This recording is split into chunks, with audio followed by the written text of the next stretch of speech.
This is going to be a frequently asked questions series where I ask you what you want to ask me, and then we go back and forth. It's going to be pretty funny. Anyway, I posted a status a couple weeks back on my Facebook page, link down in the description below if you're not already on there. Here's a bunch of questions that came up. So let's get to it, shall we? Who are you? Now, that's a great question because if you guys have never seen me before other than on my YouTube channel, I'm Cameron. I'm a Canadian metal drummer. I've played in a few bands. Maybe you've heard of them. One of them's Terror Horse. I've covered in some other bands internationally. I also do a lot of studio work and a lot of work from home, actually behind me here on this drum set. So this is what one of my old bands sounds like.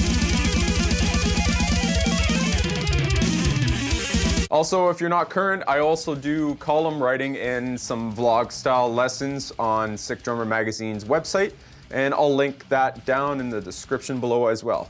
Next question. Well, this is ironic. I always get messages about this. What happened with your old band, Terror Horse? Well, long story short, we were about to sign a record deal with a company out of Europe. That was like 8-9 years ago. No, actually it was 10 years ago. Everything just kind of fell apart and we disbanded. Now everybody's gone their separate ways and we haven't really had talks about getting back together. Now, I had jammed with the old vocalist and it never really went anywhere. So that's what happened to Terror Horse in a short, long story. Next. What do you do in your free time? Any hobbies?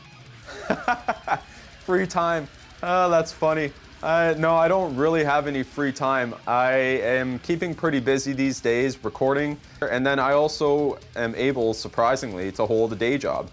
So between working and working here and then working out there and just working all the time, I don't really have any hobbies. Actually, I just really love drums and I put a lot of my energy into that. No, I don't really have any other hobbies. I know it might make me sound like a loser, but I'm totally into music, man. Yeah. I have problems getting my floor tom tuned low, but with a decent tone to it. It's either ringing and too high, or I get no response. Okay, now that's a great question, John. I actually just filmed something for that and released it maybe 3 weeks ago.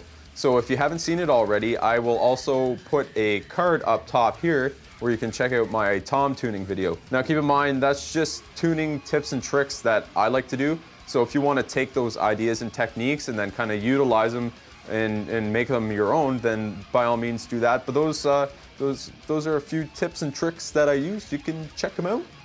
Are you endorsed? Yes, Drew, good question. I am endorsed. I'm not sure if I ever really advertise it, even though I do put it on all my videos and brand it like that. My first endorsement was with Los Cabos Drumsticks, go Canada, and I've been with them for like 8-9 years since Terror Horse. Great sticks, I suggest checking them out. I always have a link down in the description with the sticks I use, and you can check them out if you want. I also play Mapex drums. Last year, there was an announcement of me joining Team Mapex, and I'm a part of Team Mapex Canada. So that is really cool. And yeah, I've always played Mapex drums my whole life. Now, I also am endorsed by Evans Drumheads. I have a working relationship with the company. I love Evans Drumheads, been playing them for, so many years. But yes, so I'm endorsed by 3 companies. Also, P.S. Meinl, if you want to hook a brother up, you know. Brian asks, right now I have a 16-inch and 14-inch crash, but I am trying to expand my sounds a bit. What type of cymbal would you recommend I get next? I'm thinking of either a Splash or a China. Which do you find to be the most versatile, or is there something completely different I should be on the lookout for? I understand this is all subjective, but I want to know what you use the most. Brian, great question. All I can say to you, buddy, is, okay, you got 2 crashes, maybe you want to look into getting a ride cymbal, and if you already don't have them, I know it's a logical answer, but hi-hats, go from there. You don't need all the fancy auxiliary stuff. If you could really nail your sound and your meter and your overall time down behind the drum set, you don't really need all of that gear.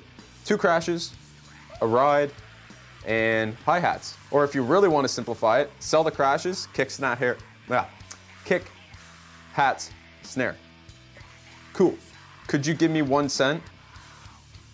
No, Anthony, no. Actually, I cannot. It's because we do not produce that coin anymore. So unfortunately, you're SOL. Do you like sushi? Sushi's awesome. Definitely love shrimp tempura, the California rolls, the dynamite rolls, avocado rolls, on and on and on. Yeah, sushi's great, you know, I'll eat anything except cilantro. Other than drums, what is your go-to instrument and why? Great question. Currently, I don't play any other instrument. Now, a little backstory on me, I grew up playing piano and then I switched to playing the cello, dabbled in guitar. Really, it was just an experimental phase of my life. And yeah, no, I just stuck with drums for the most part, and there's really no other instruments in my life. Actually, I just picked up a recorder. I might do a cover with that. You guys stay tuned. Well, that about wraps it up for today, folks. If you're interested in wanting to learn more or have any certain questions about your drums, please leave a comment down below. I'll try and answer them as honest, quickly and efficiently as possible. Thanks so much for watching, and that was my first FAQ. Yeah, that didn't go too bad. Let me know if you guys have any questions. All right, peace and have a good day.